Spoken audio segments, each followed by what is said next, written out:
Wewe mtu ya ukabila, peleka ukabila yako mbali. Sisi tukikuchagua wewe, huku unaitwa Kamau, huku unaitwa Joroge.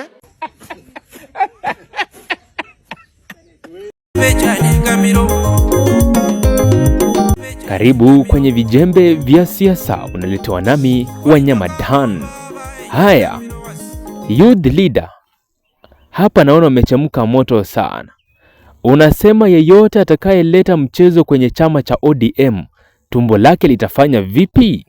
If you try to swallow our party, your stomach will burst. Kwani mnafikiri Singapore tutapika namna gani? Sasa hata balance wananyimwa. Mimi nitapeleka yeye kotini aseme huko Buru amenunuliwa na pesa ngapi. Hawali kwa sababu ODM imekwisha. Kasongo amekataa kutoa balance. Sasa mtu kama Rigathi anatupigia kelele kila siku, anasomea ODM kila siku. Huyu Junet ndio alitumika na Ruto kusabaratisha uchaguzi ya Raila 2022. Kweli siasa ina mambo.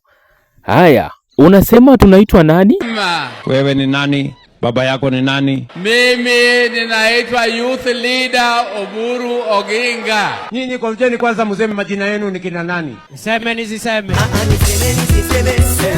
Ni leo si leo? Lero ni lero.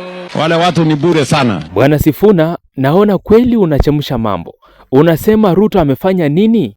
Ruto ameingia ndani ya ODM, ameingia mpaka kwa bedroom. Ile kitanda mulitandika mulalie. Na wale walimfungulia mlango wa bedroom unawajua. Unajua huyu Rigiji akikwambia bibi yako ako na mimba, wewe unaanza kununua pampers.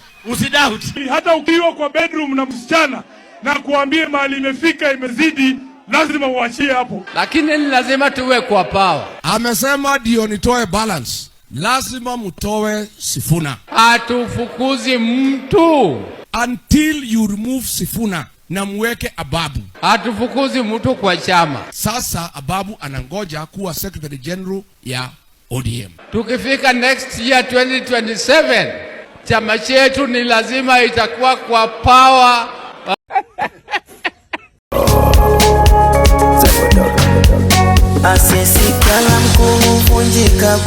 Vijembe vya kisiasa.